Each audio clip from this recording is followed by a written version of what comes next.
자,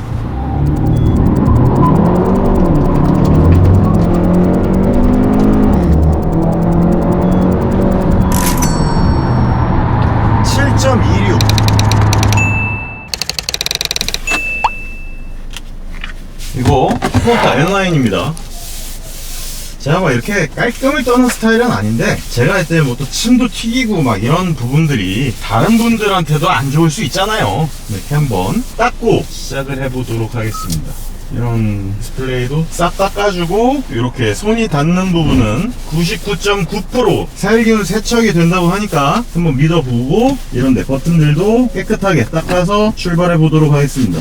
제가 원래 이렇게 깔끔쟁이는 아닌데요, 그래도 자, 출발 한번 해보도록 하겠습니다. N9인데도 불구하고 이 스티어링 휠이 그다지 인상적으로 많이 나오지는 않네요. 이 부분이 좀 살짝 아쉽기는 하지만 고해보도록 하겠습니다. 오늘은 소나타 DLG 차량의 2.5 터보 소나타 N9입니다. 제가 예전에 소나타 N9은 트랙 서킷에서 인제에서 한번 제대로 지려 밟아봤는데요, 그때 이후로 2.5 터보는 처음인 것 같아요. 재밌을 것 같습니다. 2.5 터보의 휠이 정말 멋지거든요. 그래서 일단 2.5 터보의 외관적인 부분이나 앞쪽에 있는 좀 예쁜 전면 로보캅 라인 있잖아요, 그게 굉장히 인상적이고, 오히려 그랜저와 비해서 이 친구가 그랜저보다도 조금 더 상위 등급 같은? 아니야, 상위 등급이라고 하기에는 좀 너무 취향이 갈리고, 저 같은 경우에는 잠시 후 우회전하세요. 시끄러워. 이어서 좌회전하세요. 오른쪽.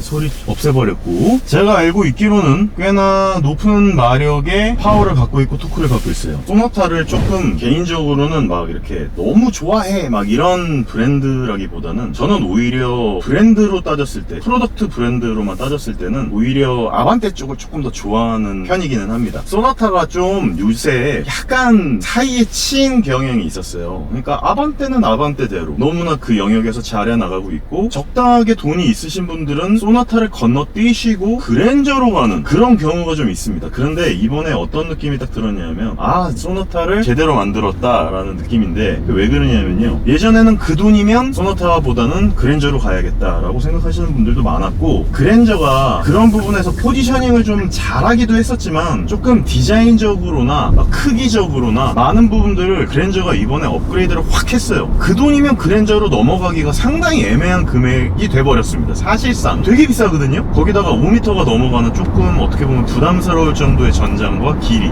그리고 디자인도 저는 굉장히 좋아하고, 제 나이대 있으신 분들은 좋아하실 수도 있겠지만, 그랜저가 조금 연세가 있으신 분들한테 먹힐 수 있게 디자인이 좀 됐어요. 근데 얘 같은 경우에는 약간 스포츠카 같은 느낌으로 디자인이 됐습니다. 되게 예쁘게 디자인이 되기도 했고, 그리고 이 차량 자체가 워낙에 애초에 젊은 친구들을 노리고 젊은 사람들에게 어필할 수 있는 그런 디자인 방향성으로 만들겠다라고 점 찍고 디자인을 해서 그런지 모르겠는데, 앞쪽의 디자인이 훨씬 스포티하게 변했고요. 실내 디자인도 커브드 디스플레이에 터치 공조 시스템 같은 것들로도 전부 다 변화됐고, 재원을 살짝 말씀드리자면 조금 놀랄 수도 있는데, 얘가 무려 전륜 구동임에도 불구하고 300마력에 290마력이다 정확하게는 290마력에 아니 이 정도 파워를 낸단 말이야. 거기다가 얘가 벨로스터 N이나 아반떼 N에 들어간 기존 그냥 파워텍에서 만든 8단 토크 컨버터가 들어간 게 아니고요, 습식 DCT가 들어가 있어요. 그러다 보니까 변속도 엄청나게 지금 빠르게 세팅이 되어 있을 것이라 예상해요. 아직 안 밟아봤어요. 그래서 스펙만 봤을 때는 이거 뭐야 왜 이래? 그런데 제가 봤을 때는 이제 이 친구가 기존의 DN8 DN8에서 좀 그렇게 높은 성적을 거두지 못한 걸로 알고 있거든요. 그러니까 디자인적으로도 좀 아쉬웠죠. 막 사이버 맥이라고 불렸잖아요. 저는 개인적으로 마음에 들어요. 제 처남이 사실 이 소나타 DN8을 타고 있기 때문에 계속 봐서 그런지 저는 괜찮아요. 근데 사람들한테는 그렇게 썩 호감도로 다가오지 못했는데, 이번 소나타 DN8의 페이스리프트, 그러니까 PE 버전은 많이 심각할 정도로 많이 달라졌습니다. 정말 디자인적으로 많이 진일보했고, 굉장히 젊은 층에게 어필할 수 있는 디자인적 요소로 바뀌었고, 거기에 플러스해서 1.6 터보가 메인 주력 볼륨 모델이기는 할 테지만, 2.5 터보 자체가 상당한 상품성을 개선해가지고 갖고 나오고, 파워도 덧붙이고 나오고, 진짜 기존 소나타 N9을 그대로 그냥 답습을 해서, 제가 예전에 인제 서킷에서 탔던 이 정도 급의 이 정도 가격으로 말도 안 되는 성능을 보여줬었기 때문에, 그걸 이 친구가 그대로 계승을 해가지고 받아오지 않았을까 않았을까. 파워나 이런 댐퍼의 세팅 능력 같은 것들은 조금 더 업그레이드를 했을 거예요 아마. 기존보다 조금 더 다듬고 거의 똑같은 파워트레인을 갖고 있지만 그래도 어쨌든 달려나가는 느낌이나 댐퍼의 세팅 능력이라 서스펜션의 어떤 느낌, 승차감의 고급진 느낌 같은 것들을 집어넣어 놔서 일단 제가 파워를 느껴보지는 않았는데 일단요 승차감만 따지고 봤을 때 와 진짜 이제는 제가 최근에 독일 차량을 많이 탔음에도 불구하고 독일 차량들의 이 정도 급,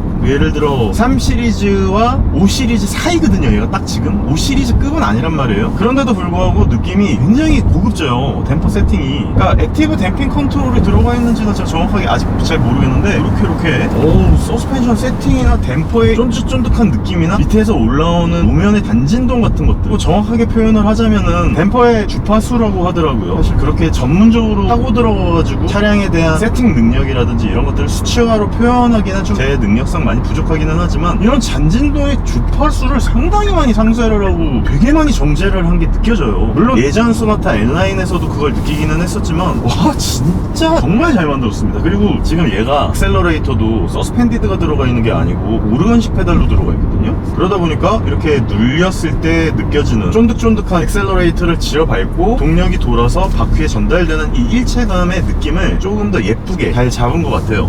네, 이런 건 확실히 와 댐퍼의 쫀득쫀득한 느낌 보소. 진짜 잘 만들었어요 요거는. 그래서 제가 언뜻 느끼면은 진짜 독일 차량과 한국 차량을 요새는 그렇게 많이 가늠하기가 어렵습니다. 그 정도로 잘 만들었다는 얘기예요. 에이 그래도 그렇지만 독일 차보다는 안 좋지 않을까? 라고 말씀하시는 분들이 계시잖아요. 좀 다르긴 해요. 느낌 자체가 다른데 그 느낌이 뭔가 못해서 안 했다라는 느낌보다는 네, 못해서 안 했다라는 느낌보다는 이게 그냥 현지화의 느낌이에요. 현지화를 그만큼 잘한 느낌일 정도지 못해서 그렇게 세팅을 안 했어 라는 느낌이 아닙니다. 와 상당히 잘 만들었어요. 그리고 지금도 노멀이에요. 애초에 지금 드라이브 모드를 제가 지금 노멀에서 지려 밟았는데도 이 정도로 잘 나간단 말이죠. 그럼 제가 스포트로 놔두고 한번 다운시프팅을 하거나 이렇게 달려나가면 동력 성능도 이제는 충분해. 출중해요 출중해. 그런데 이 댐핑까지 예전에는 파워는 좋았지만 서스펜션의 느낌이 상당히 아쉬웠던 느낌이 많았었거든요. 그런데 이제는 이런 댐퍼의 세팅 능력조차도 너무나 잘 해내고 있으니까 와 진짜 잘 만들었다. 브레이크도 네 적당히 마음에 들고요. 오 상당한데?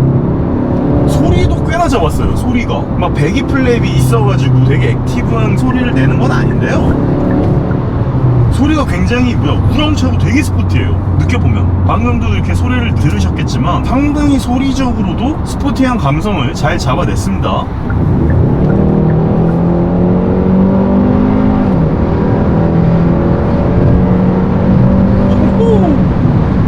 상당한데? 원래는 볼륨 모델을 먼저 타보려고 그랬었어요. 1.6 터보 엔진이 들어가 있는 가장 많이 팔리는, 그러니까 시중에 많이 깔리고 많이 팔리고 길거리에서 많이 돌아다니는 차량을 먼저 시승을 하려고 했었는데 오늘 배정이 저한테는 N9 스포티한 모델이 먼저 배정이 돼가지고 어차피 내가 1.6 터보는 좀 더 연비 운전을 하고 조금 더 편안하게 달릴 수 있게 해보자. 그러면은 2.5 터보의 이 소나타 N9은 한번 초장부터 한번 지려밟아 보자 라고 생각을 해가지고 지금 이렇게 달려나가 보고 있습니다. 자, 이 친구는 이제 발전 가속을 한번 해봤는데 파워도 출중한데 제로백도 딱 그냥 전륜 내연 기관에 한 290마력까지는 아니고 250마력 정도 되는 그런 느낌으로 다 움직여요. 제가 봤을 때는 이제 손실이 있겠지만 근데 파워가 워낙 좋으니까 약간의 그 전륜 특유의 토크 스티어 현상이 좀 있긴 하고 아무래도 구동측이 앞쪽에 물려있고 파워트레인과 구동이 같이 있다 보니까 이런 부분들이 조금 아무래도 푸른 차량들보다는 조금 답답함을 느낄 수 있는 그런 조향감을 갖고는 있지만 그래서 아주 날카로운 아주 스포티한 그런 느낌으로 차량을 움직이게 놔두지는 않지만 그래도 상당한 파워와 재미적인 요소를 보여주고 있단 말이에요. 거기다가 심지어 파워까지 좋다 보니까 거기다가 심지어 소리까지 약간 잡아놓고 달리다 보니까 오 이놈이 상당히 재미있는데요 차가? 요새 현대 기아 차량들이 전륜 쪽의 스포츠성은 거의 뭐 세계 탑급 정도 되는 것 같아요. 진짜 제가 괜히 하는 얘기가 아니고 코나 일렉트릭을 타거나 혹은 최근에 나와 있는 웨로스터 N, 아반떼 N 같은 차량들 타보면은 다 전륜이란 말이에요. 전륜 차량인데도 불구하고 이 정도의 느낌을 줄 수 있는 차량이 많지가 않기 때문에 야, 이거 진짜 정말 잘 만들었다라는 느낌이 그냥 바로 딱 듭니다. 와, 씨. 브레이크도 너무 괜찮아요. 제가 알고 있기로는 얘가 막 엄청난 브레이크가 들어가 있지는 않은데 그 N라인으로 이것저것 파츠 조합을 해가지고 모노블럭 N 브레이크도 넣을 수 있는 걸로 알고 있거든요. 제가 일부러 소나타 N을 받아서 조용히 에이다스하고 편안하게 그냥 승차감 위주로 그냥 보려고 했거든요. 근데 일단 파워부터 찍먹하고 그 다음부터 승차감이나 실내 편의점이나 인테리어에 대해서 좀 말씀을 드리도록 하겠습니다. 파워가 너무 좋아서 생각보다 스포츠성을 조금 더 느껴보고 싶다는 생각이 딱 드네요. 일단 조금만 한번 찍먹 좀 해보도록 하겠습니다. 엑셀러레이터 내 반응성은 조금 굼뜬 편이기는 하고 그건 뭐 내연기관이고 전륜구동이고 완전 파워에 몰빵한 친구는 아니라서 뭐 소나타 N이 아니잖아요. N라인이다 보니까 아무래도 이런 느낌, 제가 정말 조향을 하면서 이렇게 파워를 세려 밟으면은 한쪽으로 이렇게 쫙 치우치는 그 느낌이 있거든요. 그런 느낌만 빼면은 상당한 스포츠성을 보여줍니다. 뭐 직진 가속 능력이나 안정성 같은 경우에도 상당히 안정적으로 주고요. 제가 만약에 이렇게 달려나가다가 그 브레이크를 이렇게 밟아도 노우즈 다운이 그렇게 심하지가 않아요. 그리고 차체 강성적인 부분도 막 비트는 식으로 이렇게 운전을 제가 좀 과격하게 하잖아요. 그러면 이게 셰시를 잘못 설계한 친구들이나 옛날 우리나라 차량들 같은 경우에는 되게 그 셰시가 비틀리는 느낌이 강하게 나거든요. 근데 얘는 그런 느낌은 거의 없어요. 제가 봤을 때 이 정도 급의 차량을 딱 구입할 젊은 분들이잖아요. 그런 분들한테 어필하기 딱 좋은 파워와 운동 성능과 움직임, 서스펜션의 세팅감까지 너무나 잘 박아놔서 진짜 수준급이다. 이 정도면.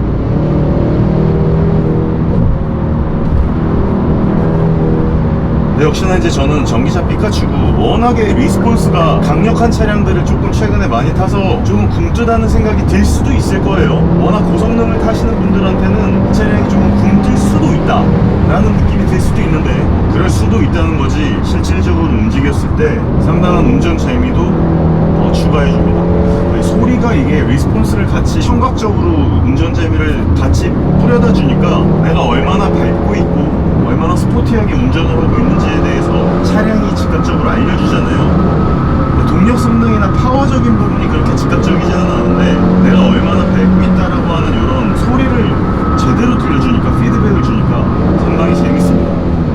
실제로 이렇게 굉장히 지금 고속에서 이렇게 살짝살짝 들여다보면 당연히 후륜구동처럼 굉장히 날카로운 핸들링을 보여주지는 않고 있지만 되게 탄탄하고 단단한 느낌의 셰시, 그리고 그것을 기반으로 한 서스펜션의 느낌을 같이 주고 있어요.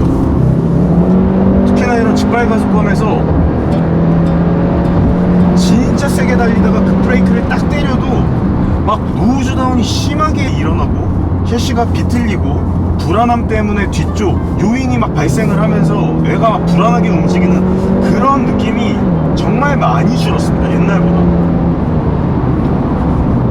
확실히 100km가 넘어가는 고속 영역이 들어가니까 이제 독일 차량들의 그 초속 영역의 그 안정성까지는 따라오지는 못하지만 그래도 굉장히 잘 이런 안정성을 잡고 운전적인 재미를 잘 이끌어냈다라고 하는 부분, 이런 부분은 확실하게 말씀드릴 수 있겠습니다.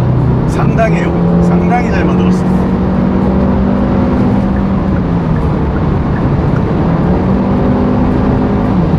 자, 그럼 이제부터 에이다스를 한번 켜서 얘가 HDA2가 아마 들어가 있을 겁니다. 지금부터는 한번 차량의 전체적인 내용에 대해서 말씀드릴게요.